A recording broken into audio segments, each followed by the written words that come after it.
नमस्कार, मैं doctor Meenakshi Verma, MD obstetrics and gynaecology, your friend, philosopher and guide. आज हम बात करेंगे अबाउट डीपली इन्फिल्ट्रेटिव एंडोमेट्रियोसिस। ये एक नई चीज़ है, लेकिन काफ़ी महिलाओं को आजकल इस समस्या से जूझना पड़ रहा है और ये एक बहुत बड़ा कारण इनफर्टिलिटी का या बांझपन का है। आप लोगों को मालूम भी होगा और ये बड़ी एक डिफ़िकल्ट चीज़ है समझने की, ये है क्या प्रॉब्लम। बहुत से डॉक्टर्स भी आपको ठीक से ये समझा नहीं पाते कि ये डीपली इन्फिल्ट्रेटिव एंडोमेट्रियोसिस चीज़ क्या है। एंडोमेट्रियोसिस एक ये बिनाइन गायनेकोलॉजिकल कंडीशन है जो कि यंग महिलाओं में जो रिप्रोडक्टिव एज ग्रुप में हैं, जिनके जो बच्चे पैदा करने वाली जो समय होता है उसमें ये ज़्यादा होती है, because it is hormone related. और इसमें जो यूट्रस के अंदर की जो लाइनिंग है, एंडोमेट्रियम जिसको हम कहते हैं, जो कि मेंसेस के समय आधी बाहर की तरफ निकल जाती है ब्लड के साथ साथ, वही जो लाइनिंग है पेट के अंदर डिपॉजिट होने लगती है। पेट के अंदर सारी पेरिटोनियम की जो झिल्ली है उसके ऊपर जितने ऑर्गन्स हैं उसके ऊपर, या ओवरीज के ऊपर, ट्यूब्स के ऊपर, और धीरे धीरे वो उस सबको जकड़ना शुरू कर देती है। तो ये एंडोमेट्रियोसिस 3 प्रकार की होती है।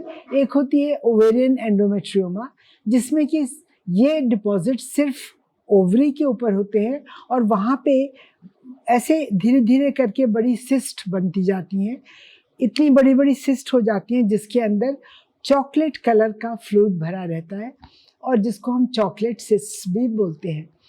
दूसरी तरह की एंडोमेट्रियोसिस होती है सुपरफिशियल एंडोमेट्रियोसिस, जो कि जो पेरिटोनियम झिल्ली है पेट के अंदर की, उसके ऊपर डिपॉजिट्स रहते हैं। जो ऑर्गन्स हैं आसपास के, उनके सरफेस पे डिपॉजिट रहते हैं। लेकिन थर्ड टाइप ऑफ एंडोमेट्रियोसिस जिसकी बात हम आज करेंगे वो है डीपली इन्फिल्ट्रेटिव एंडोमेट्रियोसिस। इसमें क्या है कि ये डिपॉजिट्स ना सिर्फ ये है कि ये जो ऑर्गन्स हैं जो यूट्रस के साथ लगे हैं, जैसे कि यूरिनरी ब्लैडर है, जैसे यूरेटर है, या जैसे कि रेक्टम है या सिग्मॉइड है, ना सिर्फ ये कि इनके ऊपर ये डिपॉजिट्स होते हैं, बल्कि ये डिपॉजिट्स अंदर भी इन्फिल्ट्रेट इन्वेड कर जाते हैं ऑर्गन के अंदर तक।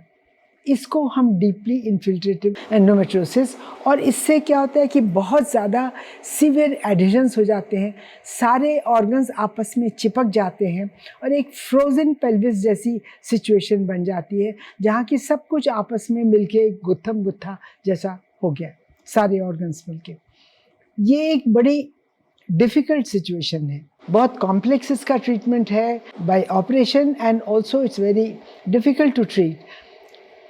और दवाइयों से इसमें फ़ायदा नहीं होता है।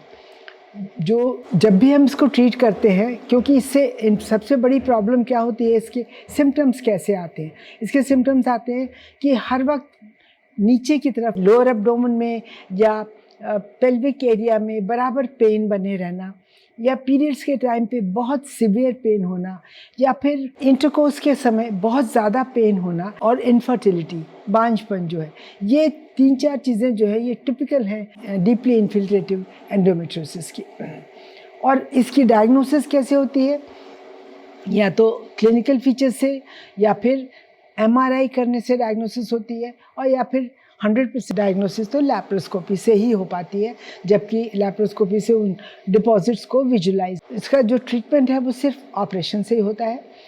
जब महिला के डिज़ायर्ड नंबर ऑफ़ चिल्ड्रन हैं, जिनके ऑलरेडी बच्चे 2-3 हो चुके हैं, उनको बच्चे की ज़रूरत नहीं है और प्रॉब्लम है, उनके लिए ट्रीटमेंट करना ज़्यादा आसान है, क्योंकि ये जो डिपॉजिट्स हैं इनको काट के निकाल देते हैं, एडिशन रिलीज़ कर देते हैं, और फिर यूट्रस, ट्यूब्स और ओवरीज, इन सबको निकाल देते हैं, सो दैट जड़ से ही इसको निकाल दिया तो फिर आगे इसको बनने की संभावना नहीं रहती। लेकिन जिन महिलाओं को बच्चे चाहिए, जिनको इनफर्टिलिटी की प्रॉब्लम है, उनके लिए ये प्रॉब्लम काफ़ी मुश्किल है। और वहाँ पे सिर्फ हम ये एंडोमेट्रियोटिक डिपॉजिट्स निकालते हैं, एडिशंस को दूर करते हैं, जो बहुत ज़्यादा आपस में ऑर्गन्स चिपक गए हैं उनके एडिशंस हटाते हैं, और फिर ऐसी महिलाओं को इमीडिएटली आफ्टर ऑपरेशन कंसीव करना जो है वो आसान रहता है। अगर ऑपरेशन ना किया जाए तो ऐसे केसेस में स्पॉन्टेनियस कंसेप्शन का चांस सिर्फ 2 से 10% है, लेकिन जब ऑपरेशन किया जाए तो ये चांस कहीं ज़्यादा बढ़ जाता है।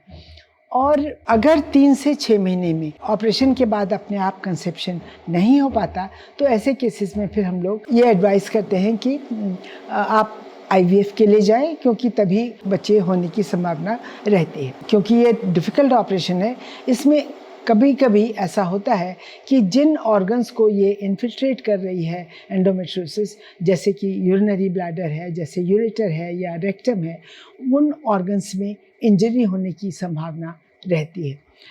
हालांकि लैप्रोस्कोपी से कंपैरेटिवली कम होती है, लेकिन फिर भी इंजरी की संभावना तो हमेशा बनी ही रहती है, और उतना तो हम मान के चलते हैं कि ये ऑपरेशन का रिस्क है, लेकिन इसके बिना अपना कोई काम भी नहीं हो सकता।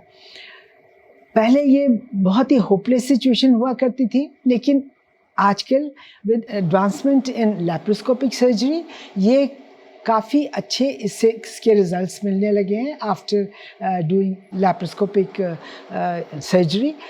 पर यहाँ पे भी ये बात है कि जो भी करने वाला डॉक्टर है, जो लैप्रोस्कोपिक सर्जन है, उसको अच्छा एक्सपीरियंस होना चाहिए इन केसेस को करने का, because they are not very easy cases to do, and the first time जब when it is done that is the best time. So ऐसा नहीं कि एक बार कराया ठीक नहीं हुआ, फिर दूसरे से कराया फिर ठीक नहीं हुआ। जो पहली बार ही जब आप कराएं ये ऑपरेशन, तो बेस्ट पॉसिबल जगह पे बेस्ट पॉसिबल सर्जन से अपना ऑपरेशन करें।